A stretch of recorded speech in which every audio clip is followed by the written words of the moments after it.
Bonjour, vous écoutez Modeste Schwartz, les post-occidentaux parlent aux post-occidentaux.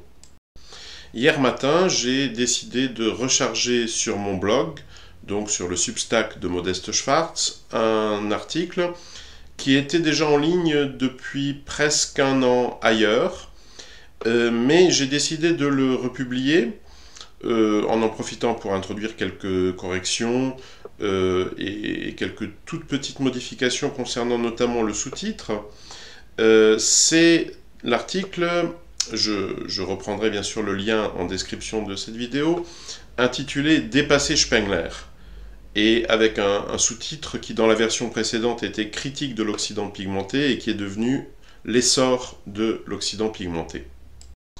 À ma connaissance, alors je peux me tromper parce que je peux naturellement ignorer des écrits contemporains du mien ou même plus anciens où la notion serait apparue parallèlement à ma propre réflexion. Ce sont des choses qui arrivent fréquemment. Mais à ma connaissance, c'est ce papier qui introduit la notion d'Occident pigmenté. Comment définir l'Occident pigmenté? Eh bien, il faut partir du constat assez à la portée de la main pour quiconque a un peu voyagé, que les grandes villes du monde entier à l'heure actuelle, mais ça fait déjà quelques bonnes décennies, hein, ou tout du moins dans ces grandes villes, les classes supérieures des divers pays, en dehors du monde blanc, sont de facto toutes occidentales d'une certaine manière.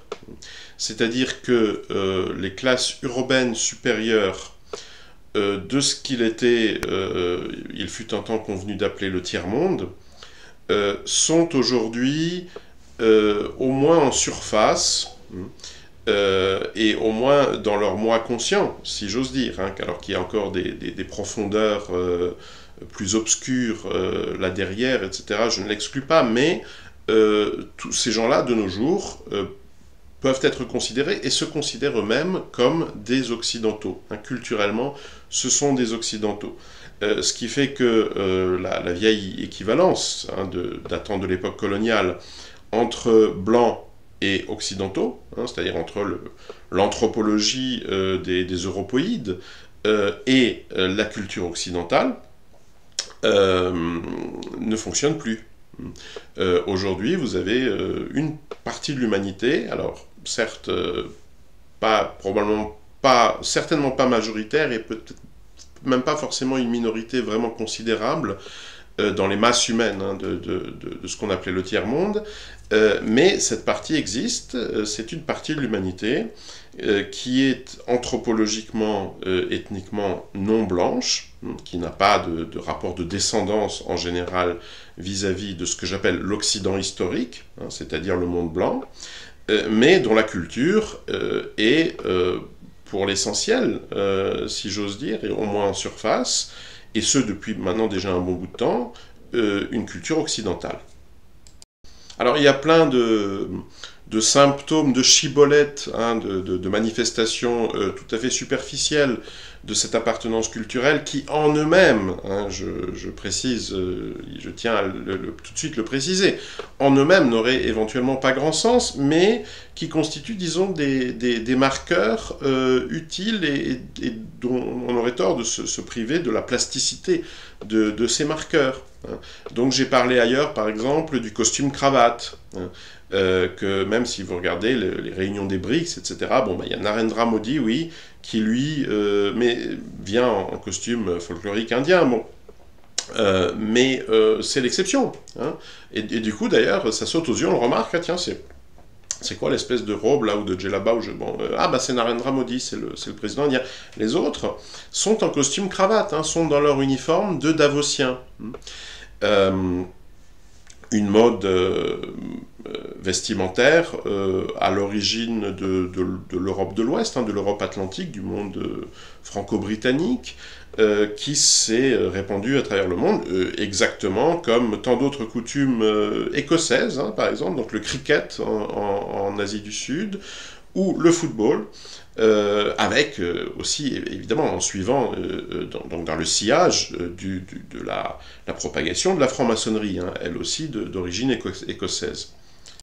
Mais en l'occurrence, dans ce papier-ci, donc dans mon papier sur l'Occident pigmenté, intitulé Dépasser Spengler, je n'ai pas retenu l'exemple du costume cravate, j'ai retenu celui du WC à l'anglaise. Hein. C'est très très prégnant. Bon, ça vient du fait que j'ai vécu en Europe de l'Est, et qu'en Europe de l'Est, vous avez justement cette dialectique du WC à l'anglaise, hein, c'est-à-dire vous avez les élites locales occidentalisées, hein, là on peut pas, enfin, on pourrait appeler ça l'Occident pigmenté uniquement par extension métaphorique, par analogie, puisque bon, en Europe de l'Est, les gens sont blancs. Hein, en revanche, culturellement occidentaux, bon, ça, il y a encore quelques décennies, il ne l'était pas vraiment, hein, et d'ailleurs, la majorité en réalité ne l'est toujours pas, c'est une sorte de situation culturelle hybride, vous aviez ces élites occidentalisées des centres-villes, hein, de ces pays d'Europe de l'Est, qui, pour stigmatiser les arriérés, vous voyez, les sauvages de leur arrière-pays, mettait toujours en exergue, hein, avec d'ailleurs une régularité qu'il faut probablement psychanalyser, hein, là derrière il y a des phénomènes, bon, mettait toujours en exergue le WC en bois dans la cour, hein, par opposition évidemment au WC à l'anglaise, hein, avec le carrelage, la chasse d'eau, qu'on trouve chez eux dans leur maison, leur appartement de tour, ou leur maison pavillonnaire, imiter évidemment des modèles de l'habitat occidental. Et donc, de manière à doter ma réflexion d'une certaine plasticité, dans cet article, je mets en regard les concepts de confort anal, donc ce confort que procurent, disons, les progrès de la plomberie et de l'aménagement intérieur en matière de défécation. Donc le confort anal et le confort racial. À l'époque, à la grande époque coloniale, il était pratiquement impossible de distinguer les deux. Hein, quand vous étiez chez des Blancs, bon, donc soit en Europe, en Amérique du Nord, soit dans telle ou telle enclave coloniale d'un pays pigmenté, bon, vous aviez droit au WC à l'anglaise, hein, à grands frais, on en avait équipé là, les quelques pâtés de maison, hein, abritant l'élite coloniale, bien. Et vous étiez, on était entre blancs, hein, donc ne se posait pas non plus la question de l'insécurité raciale. Hein, donc voilà, ça c'était le monde colonial. Alors là, il se trouve qu'aujourd'hui ça marche plus. Hein, parce que, alors même que vous avez d'ailleurs, dans ce que j'appelle l'Occident historique, dans le monde blanc, vous avez une partie du quart-monde qui s'enfonce dans une misère noire, y compris une partie ethniquement blanche, hein, de ce quart-monde. Une misère noire où, entre autres, le WC à l'anglaise tout doucement devient un luxe problématique. Et à côté de ça, vous avez ces mégapoles de l'Asie, mais maintenant même de l'Afrique, etc., où au moins tant que vous ne sortez pas, j'allais dire, du périmètre de vie de l'Occident pigmenté, vous avez souvent des conditions, on va dire, de confort et d'hygiène moderne, hein, donc notamment de WC à l'anglaise, voire encore plus perfectionné, vous voyez, avec les tuyaux, vous voyez, le WC bidet, hein, très très apprécié dans le monde islamique notamment, parce qu'on n'aime pas trop l'usage du papier toilette. Enfin, bon, je ne vais pas non plus transformer cette causerie en une conférence sur les usages sanitaires, mais bon. Bref, je vous laisse découvrir cet article sur le Substack de Modeste Schwartz, où je l'ai chargé d'ailleurs en accès libre, étant donné que c'est un contenu disponible ailleurs sur Internet. Alors pourquoi est-ce que je l'ai rechargé hier, republié hier? Et là, on va en venir à des matières un peu moins amusantes, franchement plus graves.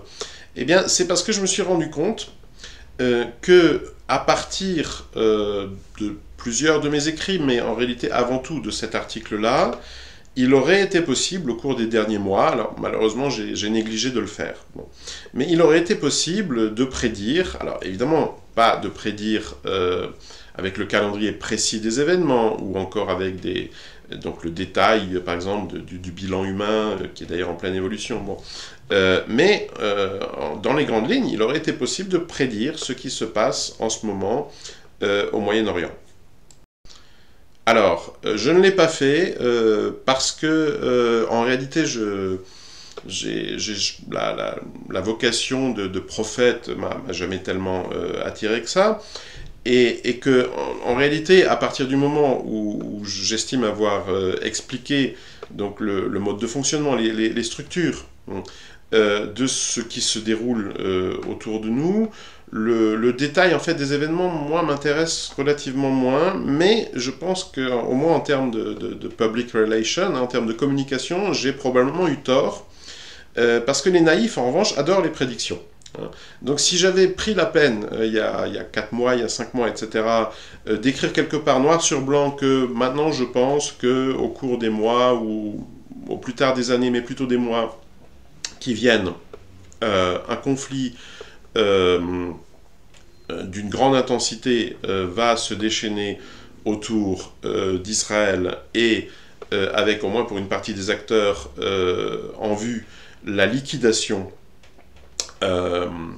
du sionisme, je pense qu'aujourd'hui, je serais acclamé, alors que, évidemment, des prédictions comme ça, bon, bah, c'est le principe des jeux de hasard, hein, si vous vous mettez à en faire suffisamment, on va dire, c'est le principe Nostradamus, hein, il y a toujours une petite phrase, surtout si elle est suffisamment ambiguë, qui va rétrospectivement sembler être voilà, la prédiction de... Bon, donc, j'allais dire, on a d'autant plus de chances de gagner qu'on les multiplie. Donc, évidemment, ce qui compte, c'est pas les prédictions en elles-mêmes, c'est la manière dont elles sont argumentées. Hein. Et moi, justement, c'est vraiment tout ce qui m'intéresse en général dans ce travail de la projection, d'une manière un peu plus universitaire, analytique, think tank, consulting, voilà, de nommer la même chose. Hein. Les projections, ce sont des prédictions. Bien. Moi, ce qui m'intéresse, évidemment, c'est l'explication. C'est pas la prédiction en elle-même. Maintenant, je me rends compte que comme il faut bien vivre et que la notoriété aide à survivre, j'aurais quand même dû... Je vais le faire, d'ailleurs. Je pense que je vais, sur mon blog, avoir une section comme ça de prédictions où, concernant diverses régions du monde, divers aspects de la politique internationale, nationale. Je vais coucher noir sur blanc quelques prédictions, hein, ça permettra de revenir. C'est aussi finalement un exercice assez utile, hein, c'est aussi une pierre de touche. Ça permet aussi rétrospectivement l'exercice de l'autocritique, par exemple. Parce qu'évidemment, je peux me tromper, et je pense, j'espère d'ailleurs, en fait, que je me tromperai régulièrement dans ces prédictions. Alors, venons-en justement à ce pourquoi, qui, encore une fois, pour moi, est la partie la plus intéressante. Pourquoi est-ce que, au plus tard, dans le courant au cours du premier semestre 2022, mais probablement déjà plus tôt, en fait, il aurait été relativement facile de prévoir les événements tragiques actuellement en cours au Moyen-Orient. Eh bien parce que, dans ma vision des choses, la grande réinitialisation, le programme de Klaus Schwab, c'est l'idéologie fédératrice de ce nouvel ordre mondial qui, attention, beaucoup utilisent cette expression justement avec une saveur prophétique, futurologique, etc. Non, le nouvel ordre mondial, comme on s'en est bien rendu compte en mars 2020, hein, le covidisme étant la manifestation la plus claire, il est établi, hein, il relève du présent, le nouvel ordre mondial. Nous vivons dedans. Dans nouvel ordre mondial, ça veut tout simplement dire le dernier, hein, le dernier en date, l'actuel en fait. Hein. En fait, le nouvel ordre mondial, c'est l'actuel ordre mondial. Bon. Et l'idéologie fédératrice de cet actuel ordre mondial, c'est l'idéologie de la grande réinitialisation et c'est l'idéologie de l'Occident pigmenté. En effet, par rapport à l'ordre mondial précédent, appelons-le ici, pour faire court, appelons-le l'ordre Bretton Woods. Bon. La grande innovation, c'est que ce nouvel ordre mondial, ce dernier ordre mondial, invite à la table de la gouvernance planétaire oligarchique ceux qui en étaient exclus précédemment, c'est-à-dire les élites du monde pigmenté, hein, c'est-à-dire ce que moi j'appelle l'Occident pigmenté. C'est-à-dire, une autre manière de le dire, c'est que on est passé d'un ordre colonial, où pour être à la table oligarchique, hein, pour être à la table de la gouvernance planétaire, bon, il y avait en réalité un cahier des charges assez lourd, mais l'une des conditions c'était d'être blanc. Et de cet ordre-là, on est passé à un ordre... Alors, les adjectifs sont légion, en réalité, pour le désigner. Multipolaire, multilatéral, antiraciste, davosien, bon. Où il n'est plus nécessaire d'être blanc pour être invité à siéger à cette table. Ça serait même plutôt un inconvénient, en réalité. Quoique pas entre oligarques. Hein. Entre oligarques, de toute façon, ils sont cool, les oligarques. Hein, bon. En revanche, évidemment, il faut encore et toujours être occidental, être culturellement occidental. Mais ça tombe bien. Entre-temps, l'Occident pigmenté l'est devenu. Hein. Il est notamment, et là je renvoie à mon ouvrage Yin, hein, voilà, il est là, il est notamment devenu féministe. Hein. Donc autant sur l'agenda LGBT, tout ça, quand ça coince encore un peu, bon, mais quand il s'agit du féminisme, mais même Mohammed bin Salman, hein, d'Arabie Saoudite, peut brandir avec fierté ses conductrices de TGV saoudiens. Hein, voilà. Et pour faire comprendre à quel point l'antiracisme est un élément absolument essentiel de cette idéologie fédératrice de l'actuel ordre mondial, oui, c'est absolument nécessaire, étant donné que c'est ce qui maintient la cohésion, non seulement entre les élites de l'Occident historique, hein, entre l'oligarchie blanche et cette oligarchie de l'Occident pigmenté, mais aussi entre les diverses ethnies, groupes raciaux de l'Occident pigmenté, hein, puisque pour que cet actuel ordre mondial tienne la route, par exemple, une des conditions, c'est que Chinois et Indiens se mettent pas trop vite à se reforger le faciès à grands coups de matraque. Hein. Bon. Et pour faire comprendre à quel point l'antiracisme est essentiel dans cette construction idéologique, je renverrai à un autre article, là qui n'est pas de moi, qui est d'Edward Slavsquat, disponible en français, hein, c'est le dernier article en date chargé donc sur le blog Miroir, le blog francophone d'Edward Slavsquat, et qui est consacré à une comparaison du G20 et des BRICS. C'est une comparaison pratiquement philologique, je mettrai le lien hein, aussi ici en description, une comparaison pratiquement philologique où Slavsquat a tout simplement pris des déclarations finales hein, de réunions, donc d'une réunion, je crois, la réunion à Johannesburg, donc des BRICS, et d'une réunion du G20, donc celle-là c'était, je crois, à New Delhi, bon ça n'a pas beaucoup d'importance. Donc la littérature du G20, qui est censée être encore dominée hein, par ce qu'en Russie on appelle l'Occident collectif, ce que moi j'appelle l'Occident historique, bon, par les Occidentaux au sens habituel de ce terme, hein, c'était en fait les Euro-Atlantiques. Bon, ça c'est le G20. Et puis, vous avez ces BRICS, alors ça se recoupe quand même en partie, hein, attention, mais il est admis, on va dire, alors notamment dans les milieux de la rêverie dissidente en France, il est admis que les BRICS, c'est l'ennemi, c'est l'autre camp, hein, ça s'oppose au G20, bon. Et en comparant chapitre à chapitre, hein, puisque en plus même la division des chapitres, hein, la division des matières, en réalité se recoupe. Hein, bon. Donc la comparaison est d'autant plus facile. Bon. Et en comparaison chapitre à chapitre, en comparant chapitre à chapitre ces déclarations, Slav Squat, c'est un exercice finalement assez facile, il suffisait d'avoir l'intelligence et le courage aussi de le faire. Remarque que, en fait, ce sont pratiquement les mêmes textes. Vous avez les mêmes éléments de langage qui se répètent pratiquement dans le même ordre. C'est à se demander si vous voulez, le secrétariat, on va dire, des BRICS et celui du G20 n'a pas recours au même ghostwriter, pour ne pas utiliser le mot français équivalent qui est, je pense, impossible à prononcer sur YouTube. Donc, vous savez, cet écrivain qui se substitue, moyennant finance, à un autre écrivain. Voilà.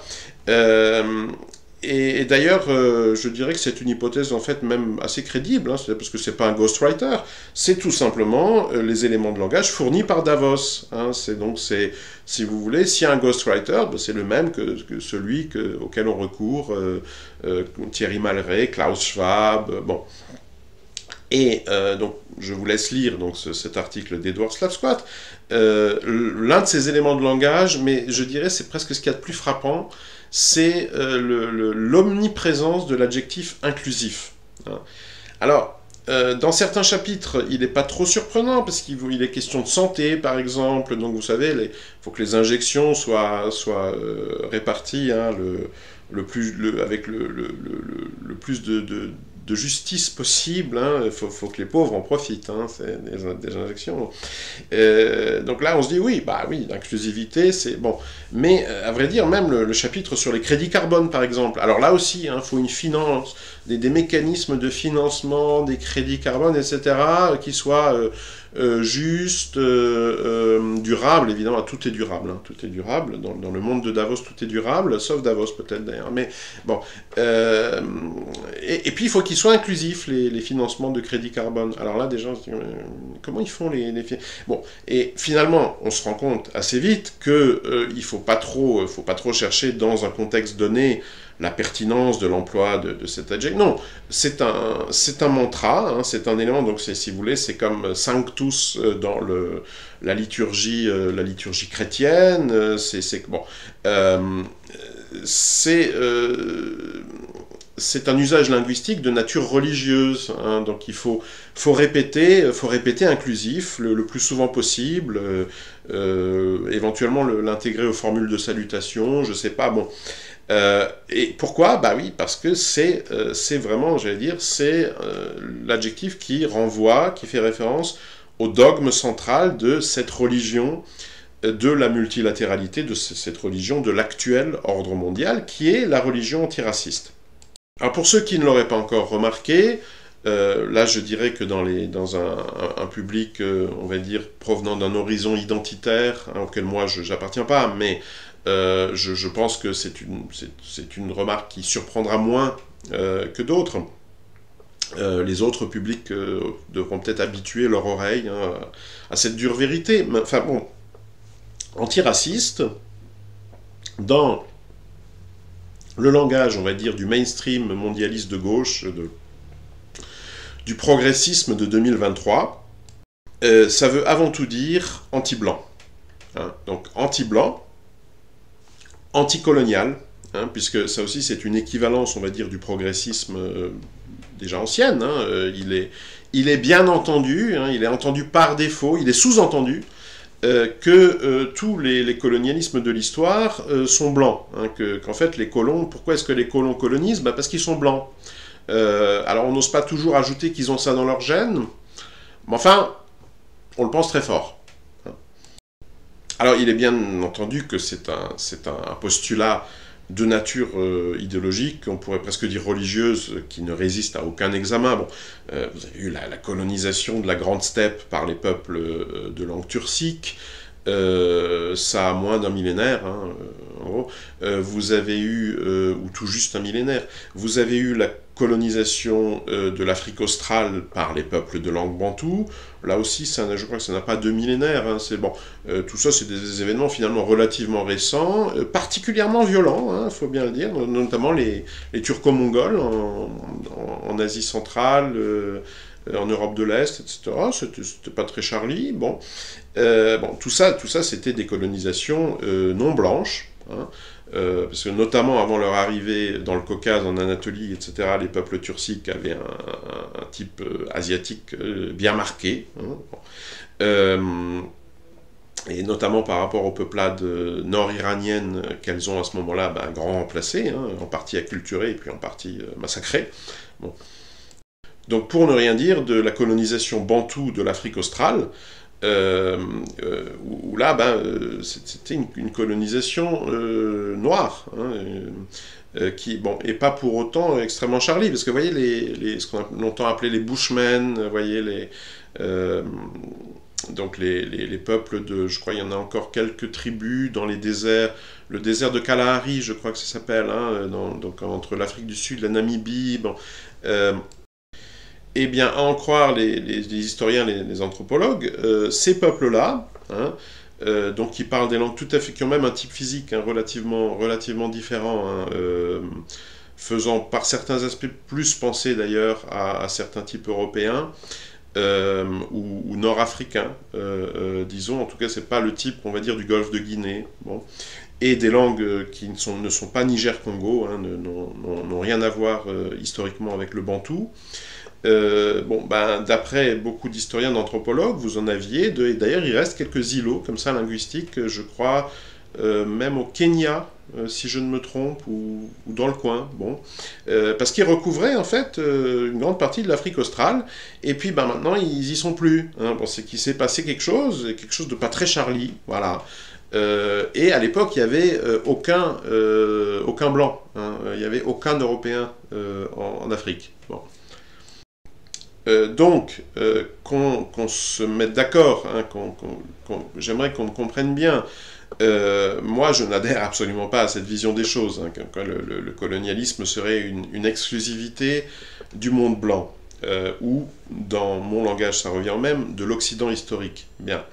Là, je suis en train de décrire une idéologie, l'idéologie de l'Occident pigmenté, l'idéologie de la multilatéralité, l'idéologie de l'oligarchie davosienne, hein, donc qui est verte et inclusive. Bon.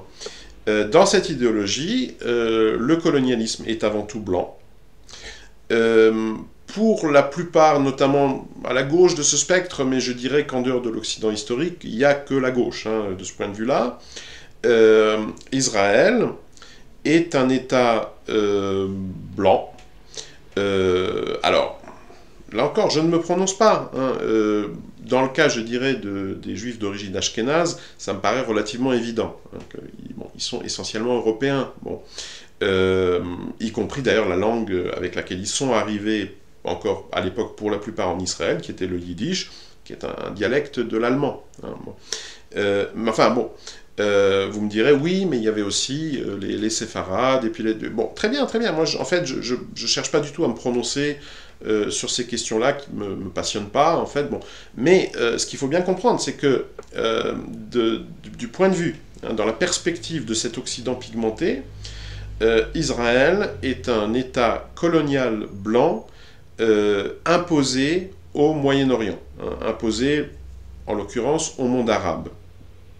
Donc, à partir du moment où l'Occident pigmenté et l'idéologie schwabienne allaient s'imposer, en fait, s'officialiser, hein, comme doxa de l'actuel ordre mondial, il était pour moi, à vrai dire, assez évident qu'après élimination, il y a déjà un bon bout de temps, hein, ça va faire 20 ans, je crois, bon.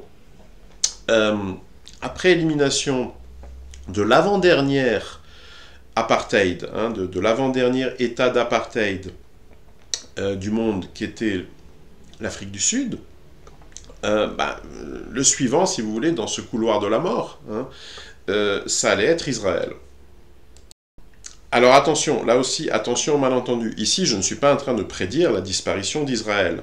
À vrai dire, là, pour le coup, je n'en ai aucune idée, hein, je ne sais pas comment tout ça va se solder. Je pense que c'est une épreuve du feu.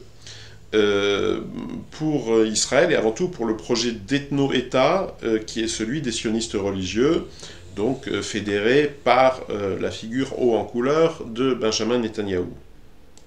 Alors peut-être qu'ils vont réussir, hein. Peut-être qu'à la sortie de ce conflit, il y aura un ethno-État juif sur le territoire, ou peut-être excédant d'ailleurs ce territoire, ou sur une partie seulement de ce territoire.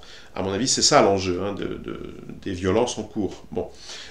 Mais il est possible, oui, qu'à la fin de ce conflit, il y ait un ethno-État juif, jouxtant d'ailleurs un ethno-État palestinien, qui là, pour le coup, n'auront plus vraiment de marge de coexistence, hein, où il n'y aura plus vraiment de recoupement ethno-territorial entre les deux.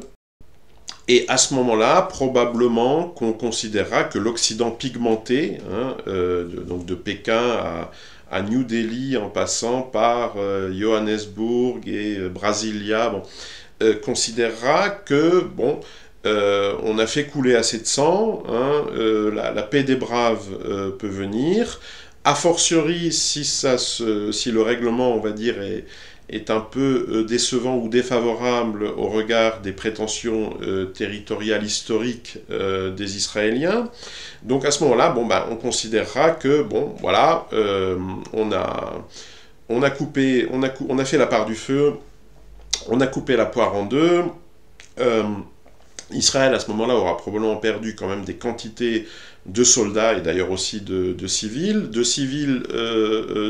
tombés comme victimes collatérales des violences en cours, mais aussi, je pense, et surtout de civils émigrés, hein, puisque, en fait, les Israéliens de gauche, qui ne se reconnaissent pas dans le projet d'ethno-État de Benjamin Netanyahou, sont en train de quitter en masse hein, le pays.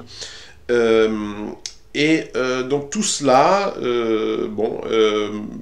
sans forcément le justifier de facto, mais au moins dans le discours, dans l'idéologie, permettra à l'Occident pigmenté de considérer que l'abcès a été crevé.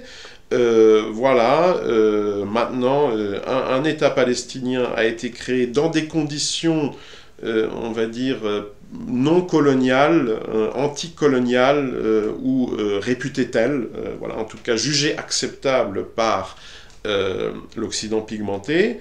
Et à partir de là, voilà, la dernière apartheid, le dernier colonialisme du monde a été liquidé. L'Occident pigmenté aura obtenu satisfaction.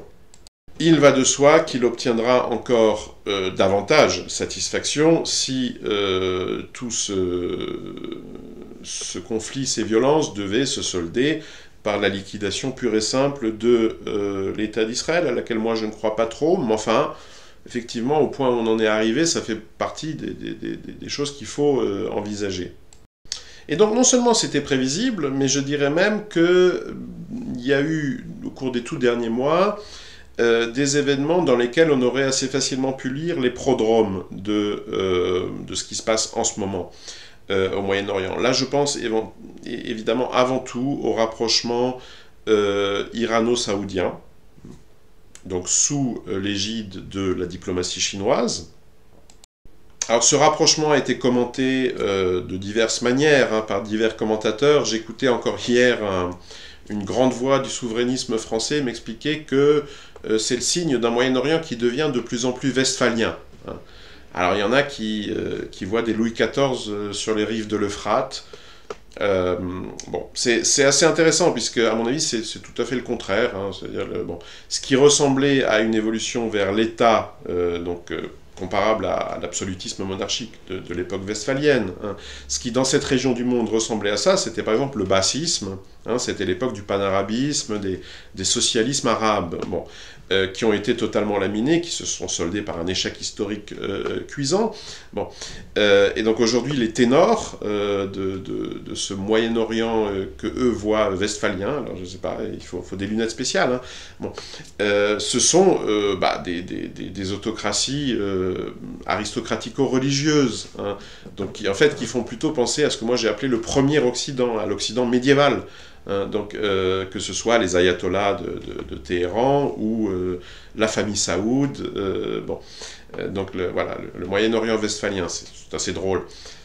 Ce que pour ma part j'ai surtout remarqué à l'occasion de ce rapprochement, c'est que, alors il faut analyser les choses dans la perspective donc, de ces régimes qui ne sont pas démocratiques, quoique l'Iran, franchement plus quand même que l'Arabie Saoudite, mais qui sont malgré tout, hein, c'est-à-dire si ça passe pas par les urnes, ça sera par d'autres canaux. Enfin, on peut jamais totalement faire abstraction de l'opinion de la population. Hein, bon. Or, vu dans la perspective de leur propre population et des idéologies dominantes localement, la grande surprise de ce rapprochement, c'est que, en fait, l'un et l'autre, hein, c'est les deux régimes, aussi bien les ayatollahs que la famille Al-Saoud, ont assez témérairement, je dirais, tourné le dos à une grande partie de leur discours justificateur interne, hein, qui était, bon, dans le cas des ayatollahs, l'idéologie de la révolution islamique, mais qui à l'origine est une révolution chiite. Hein, bon. Et dans le cas des Saouds, on va dire cette espèce de protectorat al-Saoud sur l'islam sunnite, alors qui n'est certes pas légitime historiquement du point de vue d'un point de vue dynastique, hein, puisque bon, c'est ce qui manque à la famille al-Saoud, c'est la légitimité dynastique, bon, que les Hachémites par exemple ont. Mais qui découle, on va dire, en termes d'image et de politique, et du contrôle des lieux saints de l'islam. Et donc, à partir de là, comme c'est toujours l'attitude des divers régimes sur la question palestinienne qui avait servi de pierre de touche, hein, dans les opinions du monde islamique pour pointer du doigt le traître.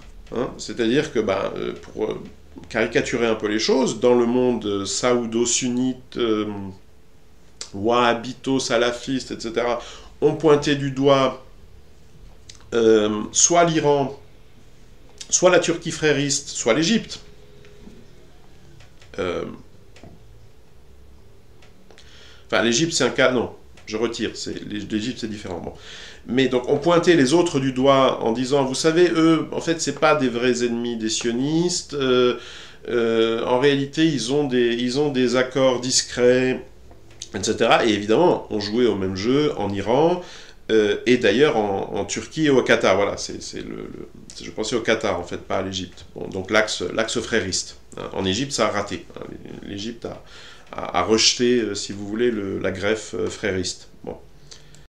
Donc, à partir du moment où ces régimes tournent le dos au discours qui leur a servi de légitimation historique, bon, ou au moins une grande partie de ce discours, il était prévisible que par un effet de vase communicant, hein, par un effet de compensation, ça se traduise par une surenchère dans ce domaine finalement assez symbolique du point de vue de leur politique intérieure. Hein. Je veux dire, finalement, Gaza, ça représente quoi en Iran? Quand vous vivez en Iran, dans votre économie, et d'ailleurs même dans votre architecture de sécurité, tout ça, bon, Gaza, c'est quoi? C'est rien, en fait. Bon. Mais c'est un enjeu symbolique. Bon. Et il était prévisible qu'on assiste à une surenchère autour de cet enjeu symbolique, justement parce que c'est tout ce qui reste. Hein, parce que, bon, à partir du moment où chiites et sunnites ont enterré la hache de guerre, où donc une grande partie du discours qui a servi, entre autres, à justifier tant de conflits, tant de violences, et pour les populations, tant de sacrifices, de privations, de liberté, au cours des dernières décennies. Voilà, bon, on vous dit, ah non, tout compte fait, voyez, on va se réconcilier, c'était pas sérieux, tout ça. Bon, donc, effectivement, la surenchère était prévisible, d'autant plus qu'il y a un troisième larron, qui est d'ailleurs, en tout cas, la partie du monde islamique qui a les liens les plus étroits, de toute évidence, avec le Hamas, hein, c'est-à-dire les fréristes, c'est-à-dire l'axe turco-qatar. Bon.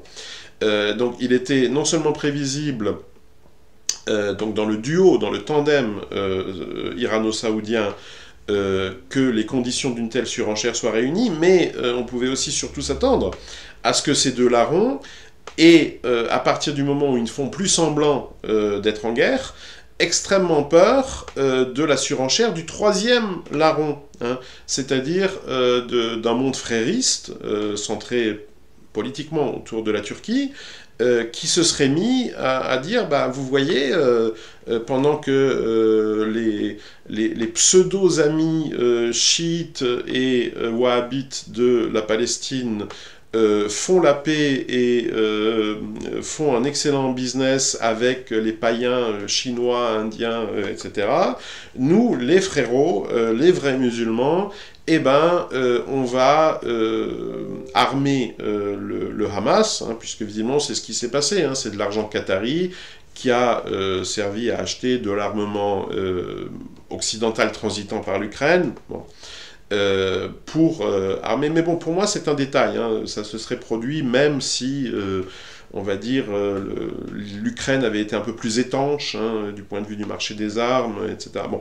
Mais en tout cas, bon, c'est ce qui s'est produit. Et évidemment, là aussi, ça constitue une surenchère de facto du point de vue de l'Arabie Saoudite et de l'Iran, qui devait se sentir menacé de ringardisation, hein, d'un point de vue islamique, par l'axe frériste, hein, c'est-à-dire avant tout par la Turquie. Et d'ailleurs, je pense que je ne suis pas le seul à voir les choses comme ça. Je pense que non seulement tout cela était prévisible dans les termes que j'expose ici, mais qu'à vrai dire, les autorités israéliennes avaient en réalité prévu tout cela dans des termes au moins très similaires. Hein. Et j'en veux, non pas pour preuve, il n'y a pas de preuve dans ce genre de matière, mais pour indice, l'attitude d'Israël vis-à-vis des événements ukrainiens. Hein, c'est-à-dire cette prudence, j'allais dire, extrêmement nerveuse, cette prudence dont on comprenait tout de suite qu'en réalité elle est pénétrée de peur, vis-à-vis donc de l'affrontement par proxy, hein, de la vraie fausse guerre mondiale autour de la Crimée et du Donbass, bon, où en tout cas il était très très très clair que Israël tient à tout prix à bien montrer à toutes les parties en présence qu'Israël ne prend pas parti. Et alors, pour l'expliquer, on a entendu tout un tas d'argumentaires plus ou moins solides. Alors voilà, le fait qu'il y a en Israël des communautés et ukrainiennes et russes, c'est pas faux, c'est pas faux. Ça a pu compter, à mon avis, c'est tout à fait secondaire. La question des armes, mais qui, là aussi, je pense, a été surestimée. Hein, c'est-à-dire que, effectivement, il y avait probablement une préoccupation, hein, une angoisse tout à fait, d'ailleurs, légitime hein, des autorités israéliennes, puisque, bon, tout le monde avait bien compris comment fonctionnaient ces histoires de livraison d'armes et de financement du régime de Kiev. Bon. Et que donc les armes, une partie des armes allait se retrouver en fait aux quatre coins de la planète, donc y compris effectivement dans les mains du Hamas. Oui, mais enfin, moi j'aurais tendance à considérer que bon, il n'y aurait pas eu ces armes-là sur le marché, il y en aurait eu d'autres. Hein. Donc quand on a les moyens qu'ont les Qataris, bon les armes ça se trouve. Bon. Donc à mon avis c'est pas essentiel non plus. Je pense que ce qui était tout aussi important, sinon plus, dans l'esprit des dirigeants israéliens, c'était qui eux évidemment ont bien compris hein, ce qu'est l'actuel ordre mondial, ce qu'est ce qu'on pourrait appeler l'ordre kissingerien, bon, ce qu'est la grande réinitialisation, ce qu'est l'Occident pigmenté, bon, et à quel point leur projet, et là je pense avant tout au parti de Netanyahou, je pense avant tout aux sionistes religieux, je pense aux partisans d'un ethno-État juif au Moyen-Orient, ils avaient bien compris à quel point leur projet politique est peu compatible avec l'idéologie de ce multilatéralisme de l'Occident pigmenté. Bon, et donc, ils ont essayé, j'allais dire, avec l'énergie du désespoir, de démontrer au camp du multilatéralisme, hein,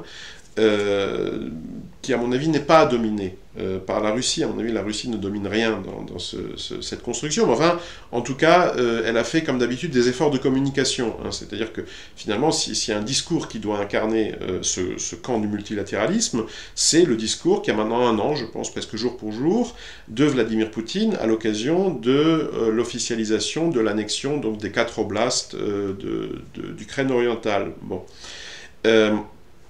Or, Israël a fait vraiment de son mieux pour démontrer à ce camp-là qu'il n'y a pas d'hostilité ouverte entre eux, hein, qu'Israël n'est pas un ennemi du multilatéralisme davosien. Ce qui d'ailleurs représente plutôt un élément de continuité, hein, puisque Netanyahou, comme son ami Trump, avait aussi collaboré au covidisme. Hein, donc c'est une attitude, on va dire, de non-belligérance vis-à-vis du mainstream mondialiste de gauche, qui pour moi est même la définition d'ailleurs du mondialisme de droite. Hein. C'est-à-dire pourquoi est-ce que j'appelle ces gens-là mondialistes de droite, en dépit d'un discours qui, par ailleurs, dans le cas de Netanyahou par exemple, prétendrait être attaché à des valeurs d'égoïsme collectif, parce qu'en réalité, non. Quand il se retrouve face à Davos, il n'y a plus d'égoïsme collectif. En fait, il n'y a plus personne. Hein. Il y a des bandades en race campagne, voilà, et des Trump et des Netanyahou qui dépassent, hein, qui réussissent à être plus covidistes que les covidistes, on va dire, du mainstream, Renew Europe, Trudeau, Mark Rutte, etc. Alors, prudence tout à fait explicable et recommandable de la part des autorités israéliennes, mais qui visiblement n'a pas vraiment atteint son objectif, hein, n'a pas à empêcher l'actuel ordre mondial, et en son sein avant tout l'Occident pigmenté, de vouloir crever l'abcès, hein, du, entre guillemets, hein, c'est leur perspective, ce n'est pas la mienne, du dernier colonialisme blanc présent à la surface de la planète. Et là, vous avez un autre indice, hein, je pense que ça n'a pas été assez remarqué, c'est l'attitude de l'Inde. Hein, c'est-à-dire que dans les lignes de fracture, j'allais dire, du monde ancien, hein, de l'ordre mondial précédent, qu'exploitait d'ailleurs assez intelligemment Israël pour assurer sa sécurité. Alors vous aviez la ligne de fracture entre chiites et sunnites au sein du monde islamique, mais vous aviez aussi, en Asie du Sud, la ligne de fracture entre Asie du Sud islamisée, hein, une double ligne de fracture, pardon, entre Asie du Sud islamisée, hein, donc Iran, Pakistan, Afghanistan, etc., et d'ailleurs une partie de l'Inde, et l'Inde des hindous, hein, qui était traditionnellement alliée à Israël. Mais vous aviez aussi, toujours en Asie du Sud, cette ligne de fracture, là, pour le coup aussi géographique, c'est sur l'Himalaya, entre le monde indien et le monde chinois, hein, qui, dans le cadre de la guerre froide, était aussi finalement l'un des fronts de la guerre froide, hein, entre une Inde alignée, enfin, plutôt non alignée en général, mais quand elle était alignée, elle l'était quand même plutôt sur le camp occidental, et la Chine communiste. Bon. Alors, l'attitude des dirigeants chinois, hein, condamnant tout de suite les velléités de d'épuration ethnique, hein, d'Israël dans la bande de Gaza, c'était pas très surprenant. Ce qui a été beaucoup plus surprenant, en réalité, c'est la position extrêmement modérée, voire pro-palestinienne, de l'Inde. Hein. Donc exactement comme on se rend compte que maintenant, sur cette question-là, comme sur tant d'autres, l'Inde et la Chine sont sur une même longueur d'onde, de même que l'Iran et l'Arabie Saoudite, même si, évidemment, en termes de politique interne, à l'Inde et à la Chine, ça pose beaucoup moins de problèmes d'image, hein, et notamment de risques de surenchère, et entre autres de surenchère frériste, hein, et de la nécessité d'avoir à répondre à une surenchère frériste. Enfin, toujours est-il que, au cours des derniers mois, on voyait en réalité très clairement que les étoiles s'étaient alignées, hein, pour que quelque chose comme ce qui a commencé le 7 octobre dans la bande de Gaza et à côté de la bande de Gaza se produise. Et le dernier événement que je mentionnerai donc dans cette série, on va dire des prodromes de la crise moyen-orientale actuelle, eh bien c'est le Karabakh. Hein, c'est-à-dire c'est l'épuration ethnique à laquelle a procédé le régime du clan Aliyev en Azerbaïdjan, et donc sur le territoire internationalement reconnu de l'Azerbaïdjan, et depuis 3 ans d'ailleurs intégralement contrôlé par Bakou, depuis la guerre des 40 jours à l'automne 2020, qui s'est soldée par une défaite arménienne. Alors on pourrait consacrer une causerie entière à cet événement, mais ce qu'il faut en retenir du point de vue du sujet qui nous intéresse ici, c'est qu'en gros, exactement comme je pense que ça va être le cas maintenant au Moyen-Orient, les grandes puissances ont finalement adopté une position que le meilleur gagne. Hein. C'est-à-dire qu'en gros, l'Arménie et l'Azerbaïdjan ont été laissés à eux-mêmes. Alors, ce qui est évidemment particulièrement tragique pour l'Arménie, vu son état d'infériorité militaire, économique, diplomatique, démographique, face à l'Azerbaïdjan. Ce qui est aussi du point de vue de l'image, et si on veut d'un point de vue moral, encore que dans ces histoires ça n'a pas grande importance, mais enfin, ce qui est assez désastreux pour la Russie, hein, puisqu'on a bien vu qu'elle a lâché son allié arménien. C'est un lâchage qui était en cours depuis un bon bout de temps, hein, c'est-à-dire les gens qui vous expliquent « Ah mais c'est la faute de Pachinian », et non, ça avait commencé avant Pachinian en réalité. Donc c'est particulièrement gênant, on va dire, pour l'image dans la région de la Russie. Maintenant, est-ce que les Occidentaux s'en tirent de façon vraiment beaucoup plus glorieuse? J'en suis pas convaincu, hein, parce que bon, les gesticulations de rapprochement, vous voyez, entre l'Arménie de Pachinian et l'OTAN, les gesticulations de Macron vis-à-vis de l'Arménie, etc. Oui, mais enfin bon, de toute évidence, hein, vous pouvez recevoir tous les likes que vous voulez de gens comme Macron. Ça n'empêche pas une petite satrapie orientale sur votre frontière est de gentiment épurer ethniquement 100 000 de vos coethniques dans une région où ils vivaient depuis le haut Moyen-Âge. Hein, c'était absolument pas des colons ou des envahisseurs, c'est plutôt le contraire. Hein, ce sont les peuples turciques qui ont pénétré dans la région au Moyen-Âge. Bon. Donc, en fait, surtout d'un point de vue israélien, il faut se mettre dans la peau des dirigeants israéliens qui ont, donc le mois dernier, hein, ça s'est passé en septembre, observé donc, cette épuration ethnique, il n'y a pas d'autre mot, hein, donc officiellement entre 100 et 110 000 Arméniens du Karabakh sur une population totale de 120 000, bon, autant dire que ne sont restés sur place que quelques collabos et puis probablement des grabataires qu'on n'osait plus déplacer, bon. Donc depuis Tel Aviv, si vous voulez, ils ont regardé ça, ils se sont dit, ah oui, donc maintenant en fait, l'attitude de la Russie, de l'OTAN, des États-Unis, de l'Union européenne, c'est que le meilleur gagne. Ce qui, à mon avis, explique aussi la radicalité de la réponse israélienne. Et là, je ne veux pas entrer dans ce débat, je ne dis pas qu'il est totalement inintéressant, mais vous savez, en ce moment, il y a deux écoles. Il y a ceux qui disent, non, c'est Netanyahou qui a voulu cette épreuve du feu, donc il a laissé le Hamas avancer, ils leur ont laissé 5 heures, paraît-il, hein, pendant lesquelles, c'est vrai, assez curieusement, Tsahal n'a pas réagi. Bon, donc le temps de commettre quelques crimes bien odieux, hein, notamment d'un point de vue occidental, hein, sans prendre à une rave party, c'est bon. C'est ce qu'il y a de pire, hein, j'allais dire, c'est le péché des péchés, hein, des femmes blanches qui se trémoussent sur de la techno. J'allais dire que d'un point de vue occidental, de nos jours, s'en prendre à elles, c'est pire que les assassinats de bébés. Hein, parce que les bébés, l'Occident, en ce moment, non, c'est... Bon. D'ailleurs, il en extermine suffisamment lui-même tous les jours, hein, par d'autres moyens, certes, beaucoup plus soft, hein, chimiques, bon, voilà. Mais, bon, donc, oui, il y a cette école de pensée-là, hein, qui considère que, bon, il y a eu une sorte de 11 septembre, si vous voulez. Il y a ceux qui trouvent ça ridicule, bon, moi, franchement, je trouve ça surtout extrêmement secondaire. Hein, c'est-à-dire que, à mon avis, c'est des questions qui, dans 10-20 ans, n'intéresseront plus grand monde. Hein. Surtout à partir du moment où on a compris l'inévitabilité, hein, des événements actuellement en cours. C'est-à-dire qu'en réalité, bon, là, il faut forcément mettre entre parenthèses certains aspects moraux, mais vous vous mettez dans la peau de Bibi Netanyahou. Bon, vous savez ce qui va se passer. Hein,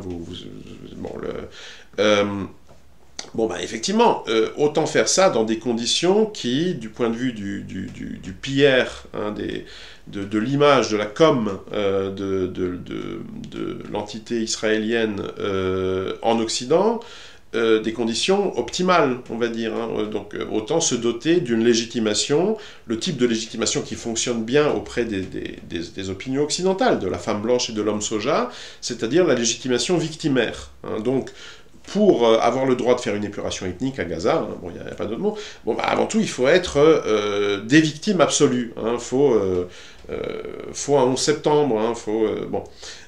Donc oui, ça rend l'hypothèse de ceux qui prétendent que Netanyahou aurait laissé avancer le Hamas, ça la dote d'une certaine crédibilité. Maintenant, est-ce que pour autant ça s'est passé comme ça? Moi, j'en sais rien.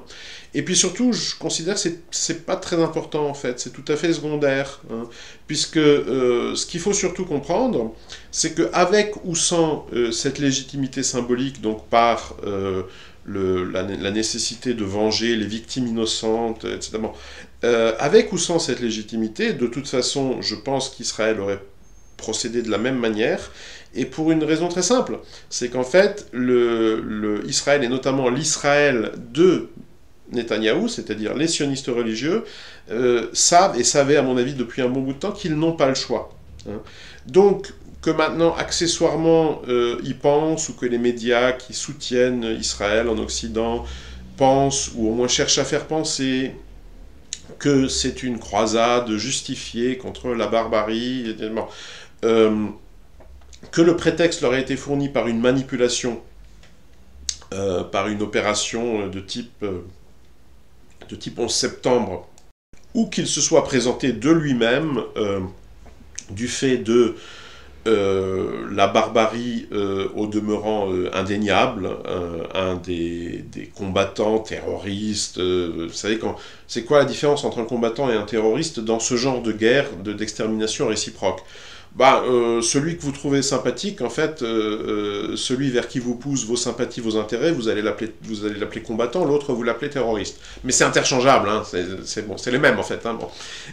Donc bon, voilà, que le prétexte a été fourni, j'allais dire spontanément, et ils en sont parfaitement capables, à mon avis, il n'y a pas de question de... Bon. Ou, on va dire, plus ou moins fabriqué, bah... Le problème, c'est qu'à l'arrivée, des courses, malheureusement, ça revient au même. Hein. C'est très triste pour les gens à qui ça a coûté la vie dans des conditions particulièrement peu charlies, je veux bien l'admettre. Mais enfin, je dirais que dans l'image d'ensemble, hein, quand on prend un peu de recul, en fait, ça revient au même.